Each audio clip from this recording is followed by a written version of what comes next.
क्या हम ऑशविट्ज की मुक्ति के 80 साल बाद इतिहास को दोहराते हुए देख रहे हैं?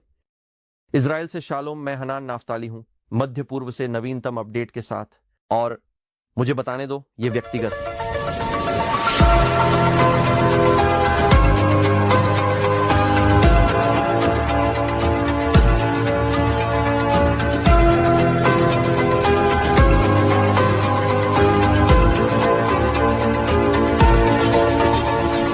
जैसे ही हम ऑशविट्ज की मुक्ति के 80 साल पूरे करते हैं, दुनिया होलोकॉस्ट के आतंक को याद करने के लिए एकत्र होती है।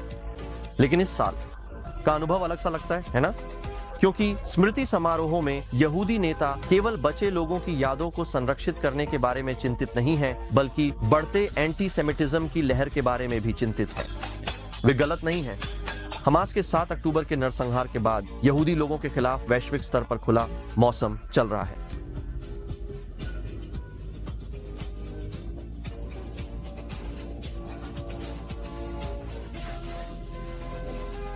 संख्याएं झूठ नहीं बोलती। एंटी सेमिटिक हमले न्यूयॉर्क से लंदन तक रिकॉर्ड ऊंचाई पर हैं। और चलिए उन प्रदर्शनों की बात ही ना करें जो एंटी इजराइल सक्रियता के रूप में छिपे हुए हैं, जो बुनियादी रूप से शहर की सड़कों को नफरत के रैलियों में बदल देते हैं। हर साल यह आखिरी बड़ी वर्षगांठ है जिसमें होलोकॉस्ट बचे लोग उपस्थित हैं। मैं ये फिर से कहूंगा, हर साल यह आखिरी बड़ी वर्षगांठ होती है होलोकॉस्ट बचे लोगों की उपस्थिति में। ये बचे हुए लोग जिन्होंने मानवता के सबसे अंधेरे समय को सहा है, हमसे जा रहे हैं। इसमें शामिल 300 लोगों में से 7वीं वर्षगांठ पर इस साल ऑशविट्ज में केवल 17 बचे लोग हैं। ये मशाल हमें, आपको, मुझे सौंपा जा रहा है सच बताने के लिए, जब दुनिया भूलना चाहती है। अगर आप इतिहास को भूल जाते हैं तो आप इसे दोहराने के लिए अभिशप्त हैं। और मुझे इसे स्पष्ट रूप से कहने दो, अगर आप सोचते हैं कि होलोकॉस्ट सिर्फ एक ऐतिहासिक त्रासदी है जिसका कोई गंभीर परिणाम नहीं है, तो चारों ओर देखिए। कभी नहीं फिर से का नारा लगाने वाले लोगों को चुप कराया जा रहा है, जबकि नदी से समुद्र तक, जो कि यहूदियों के खिलाफ नरसंहार का एक आह्वान है, सार्वजनिक रूप से मौजूद है। हम केवल होलोकॉस्ट की यादों को संरक्षित करने के लिए नहीं लड़ रहे हैं, हम आज उसी बुराई से लड़ रहे हैं। एंटी सेमिटिज्म सिर्फ इतना नहीं है, दीवार पर ग्राफिटी या ऑनलाइन नफरत भरा टिप्पणी, यह हिंसा की एक पाइपलाइन है। हम अब सिर्फ पीड़ित नहीं हैं, हमारे पास एक राज्य है, एक मजबूत राज्य है, और हम अपनी रक्षा करेंगे। लेकिन कोई गलती ना करें, यह सिर्फ एक यहूदी लड़ाई नहीं है, यह सभ्यता के लिए एक लड़ाई है।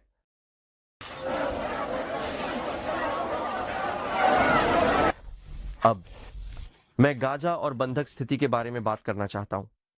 इजराइल ने और अधिक बंधकों की रिहाई सुनिश्चित की। इस सप्ताह 3 और बंधकों को रिहा किया जाएगा, जिसमें 1 युवा महिला और 2 आईडीएफ सैनिक शामिल हैं। तो कुल मिलाकर इस सप्ताह हम 6 बंधकों को वापस पाएंगे। इसके बदले में 400 आतंकवादियों को इजरायली जेलों से रिहा किया जाएगा। 6 बंधकों की रिहाई, या हम इस सप्ताह 6 बंधकों की रिहाई क्यों देख रहे हैं? चलो बात करते हैं कि इजराइल ने इस अपेक्षित समय से पहले रिहाई कैसे सुनिश्चित की।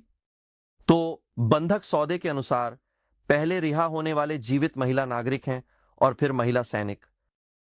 लेकिन जब दूसरे बंधक की रिहाई हुई तो इजराइल ने देखा कि हामस ने एक महिला नागरिक बंधक, जिसका नाम अर्बेल येहूद है, को रिहा नहीं किया।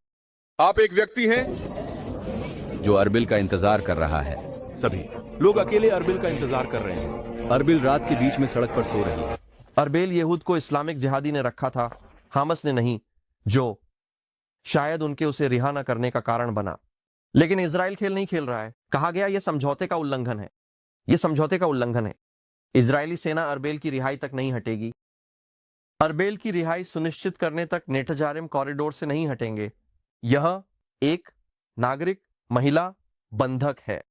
अब जबकि नेटजारिम कॉरिडोर आपके लिए विदेशी लग सकता है, यह एक बहुत बड़ा मामला है गाजा में लोगों के लिए और हामस के लिए भी, क्योंकि यह बंधक सौदे का एक महत्वपूर्ण हिस्सा है। मुझे बताने दो कि क्यों। नेटजारिम कॉरिडोर 8 किलोमीटर चौड़ा और 8 किलोमीटर लंबा है। 8 किलोमीटर लगभग 5 मील के बराबर है। यह एक जमीन का टुकड़ा है जो गाजा को 2 हिस्सों में बांटता है, उत्तर को दक्षिण से अलग करता है। इजराइल ने इस क्षेत्र माध्यम से आंदोलन को नियंत्रित किया है जब उसने गाजा उत्तरी हिस्से हामस गढ़ों खिलाफ कार्रवाई की। और अगर आप लोग याद करें तो इजराइल हमेशा संदेश जारी करता था, पर्चे भेजता था, पर्चे गिराता था, मानचित्रों का उपयोग करते हुए, और जहां वे कहते थे यह एक मानवीय कॉरिडोर है, इस मार्ग का उपयोग करें। तो नेटजरम कॉरिडोर ने यहां एक बड़ा भूमिका निभाई और शर्तों के अनुसार हमास महिला नागरिक बंधकों को छोड़ देगा। महिला नागरिक बंधकों को छोड़ना, और फिर इजराइल इस कॉरिडोर से धीरे धीरे पीछे हटेगा, जिससे सैकड़ों हजारों फिलिस्तीनियों को उत्तरी गाजा में वापस जाने की अनुमति मिलेगी। हमास के दृष्टिकोण से उत्तरी गाजा में लौटते हुए फिलिस्तीनियों की तस्वीरें देखना एक बड़ी जीत है, और यही कारण है कि शनिवार को उन्होंने सुबह बंधकों को रिहा किया, क्योंकि वे यह सुनिश्चित करना चाहते थे कि उत्तरी गाजा में लौटते हुए फिलिस्तीनियों की तस्वीरें दिन के उजाले में हों। इसलिए इजराइल अरबिल की रिहाई पर जोर देते हुए मूल रूप से यह सुनिश्चित कर रहा था कि हमास सौदे का पालन करेगा और कॉरिडोर को नहीं खोलेगा। वास्तव में हमास पर दबाव डाल रहा था। इसलिए उन्होंने शब्बत से पहले 3 बंधकों को रिहा करने पर सहमति जताई, जिसमें शब्बत के दिन वाले भी शामिल हैं।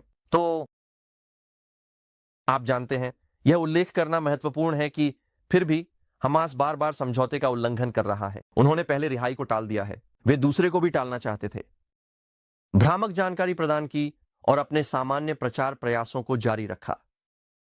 हम सभी ने उन सभी वीडियो को देखा जो उन्होंने बंधकों के साथ बनाए, जिन्हें उन्होंने रिहा किया, जैसे कि उनके हाथों में कुछ ट्रॉफियां हैं, कुछ मुझे नहीं पता, उनके हाथों में एक खेल, जब उन्होंने उन्हें लहराने और मुस्कुराने के लिए मजबूर किया।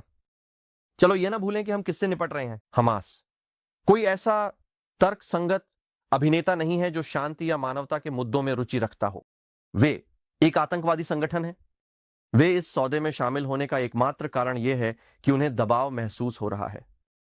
तो अगर आप हमारे और उनके बीच का अंतर समझना चाहते हैं तो यहां है।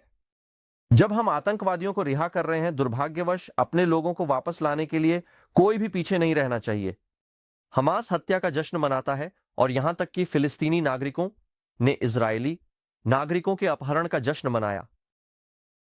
एक दिलचस्प बात यह है कि रिहा किए गए बंधक लिरी अलबाग के पिता ने आज इजरायली रेडियो पर बात की और उन्होंने कहा कि लिरी, उसकी बेटी जो गाजा में थी, ने उससे कहा, पिता कोई गलती मत करना, वहां कोई निर्दोष लोग नहीं हैं। मैं गाजा में एक बंधक के रूप में था, 4 और 8 साल के बच्चों के साथ जो यहूदियों को गालियां दे रहे थे। उसने यही कहा। तो मुझे मत बताओ कि वहां नैतिक समानता है। नहीं है। एक पक्ष जीवन के लिए लड़ता है, दूसरा मृत्यु की पूजा करता है। क्योंकि मैं दोषी रहूंगा। मैं एक प्यार की झलक हूं। अब मैं गाजा से लेबनान की ओर बढ़ना चाहता हूं। चलो बात करते हैं कि वहां क्या हो रहा है। कुछ ब्रेकिंग न्यूज है, क्योंकि जाहिर तौर पर लेबनानी सैन्य खुफिया के प्रमुख ने हिजबुल्लाह को वर्गीकृत जानकारी दी। लेबनानी सेना को हिजबुल्लाह के दूत बनने पर बधाई। इस रफ्तार से आप उन्हें अपनी वर्दियां भी सौंप सकते हैं। दोस्तों, यह वही लेबनानी सेना है जिस पर अंतरराष्ट्रीय समुदाय पैसे फेंकता रहता है, इस भ्रांति में कि यह कोई तटस्थ शांति रक्षक बल है। समस्या पर पैसे फेंकने से वो हल नहीं होती। हिजबुल्लाह को लेबनान की सेना में घुसपैठ करने की भी जरूरत नहीं है, क्योंकि सेना स्वेच्छा से उन्हें जो चाहिए दे देती है। उन्होंने दक्षिणी लेबनान को ईरानी सैन्य चौकी में बदल दिया है, जिसमें सुरंगें, हथियार, भंडार आदि मौजूद हैं। आतंकवादी से यह एक बुरी मजाक की तरह है, सिवाय इसके कि कोई हंस नहीं रहा। देखो, दुर्भाग्यवश यह युद्ध विराम जारी है, और मैं कहता हूं दुर्भाग्यवश, क्योंकि उत्तर में शांति सुनिश्चित करने का एकमात्र तरीका हिजबुल्लाह को समाप्त करना है। समस्या की जड़ का इलाज करना लक्षणों का नहीं, हिजबुल्लाह पर भरोसा करना, लोमड़ी को मुर्गी घर की रक्षा सौंपना। उन्होंने लेबनान परवाह करने का दिखावा करते हुए इजराइल के साथ युद्ध तैयारी दशकों बिता दिए हैं। लेबनान एक विफल राज्य है हिजबुल्लाह के कारण, लेकिन एक सेकंड के लिए भी मत सोचो कि वे अगली बार जब युद्ध होगा तो नागरिक बहानों के पीछे छिप सकते हैं। अगर हिजबुल्लाह हम पर फिर से हमला करे तो लेबनान को इसकी कीमत चुकानी पड़ेगी। यह कोई धमकी नहीं है, यह बस इस तरह से चीजें होने वाली हैं। बॉम्बे सेंटर में राज्य बोर्ड के स्थानीय विकल्प के लिए टाइगर्स से जुड़े। क्या हम पल निकालकर आयरलैंड में हो रही घटनाओं पर चर्चा कर सकते हैं? आयरिश राष्ट्रपति होलोकॉस्ट स्मरण दिवस पर इस आदमी ने खड़ा होकर निर्णय लिया। यह बुरी तरह से हमला करने का सही समय था। इजराइल ने हमास के खिलाफ अपना बचाव करते हुए नरसंहार की तुलना गाजा की स्थिति से की। मुझे एक बात बताने दें, हिगिंस, यह उन यहूदियों का हाल था जब एक नरसंहार के बाद वे ऐसे दिखते थे। होलोकॉस्ट के जीवित बचे लोग, भूखमरी, टूट गया, पूरी परिवारों को धरती से मिटा दिया गया।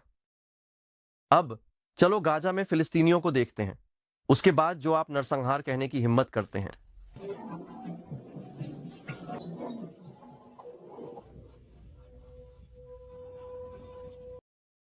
आप हिजबुल्लाह की प्रचार सामग्री को दोहरा रहे हैं और सच कहूं तो यह शर्मनाक है। वैसे श्रीमान हिगिंस, शायद किसी को नरसंहार के बारे में उपदेश देने से पहले होलोकॉस्ट के दौरान आयरलैंड के शानदार रिकॉर्ड पर एक नजर डालें। आप जानते हैं, जब आपका देश तटस्थ रहा जबकि 6 मिलियन यहूदियों का नरसंहार हो रहा था, उस संदर्भ में तटस्थता बस कायरता है जिसे एक शानदार शब्द में ढका गया है। तो शायद इस बार आप चुप रहिए। आयरलैंड की सरकार हमास के दुष्प्रचार का मुखपत्र बन गई है, साफ और सरल। और वो आयरिश यहूदी जो हिगिंस के भाषण से बाहर चले गए, कोल हाकावोत शाबाश। जब कोई व्यक्ति इतिहास को अपने विकृत दृष्टिकोण के अनुसार फिर से लिखने की कोशिश करता है तो आपको बस बैठकर इसे सहन करने की जरूरत नहीं है। और बेशक हम इस सब में मीडिया की भूमिका को नजरअंदाज नहीं कर सकते। उदाहरण के लिए अल जजीरा को लीजिए, जिसने हाल में हमास के 7 अक्टूबर के नरसंहार का महिमा मंडन करते हुए एक वृत्त चित्र प्रसारित किया। उन्होंने इसे एक सैन्य अभियान कहा। माफ कीजिए, लेकिन कब से बच्चों का कत्ल एक सैन्य अभियान बन गया है? यह वही नेटवर्क है जिसे पश्चिम में एक वैध समाचार आउटलेट की तरह माना जाता है। अल जजीरा हमास टीवी से अधिक कुछ नहीं है। चलो अन्यथा दिखावा करना बंद करें, झूठ जान ले सकते हैं। प्रचार सिर्फ शब्द नहीं है, यह गोलियां, रॉकेट और बम है।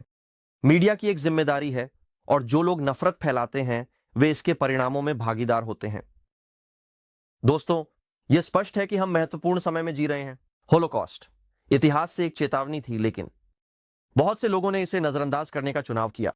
यहूदी विरोधी भावना जीवित है, आतंकवादी समूहों को हिम्मत मिली है और सत्य के लिए लड़ाई कभी भी इतनी जरूरी नहीं रही। तो अगर आप मेरे साथ इजराइल और सत्य के लिए खड़े हैं तो मेरे YouTube चैनल पर सब्सक्राइब बटन दबाएं और theisraelstore.com पर जाना ना भूलें। BDS का मुकाबला करने, नफरत करने वालों से लड़ने और यहूदी राज्य का समर्थन करने के लिए हमारे पास शर्माने के लिए कुछ भी नहीं है। एक साथ हम नफरत के खिलाफ खड़े हो सकते हैं। तो मैं इजराइल चाही हूं। देखने के लिए धन्यवाद। शालोम।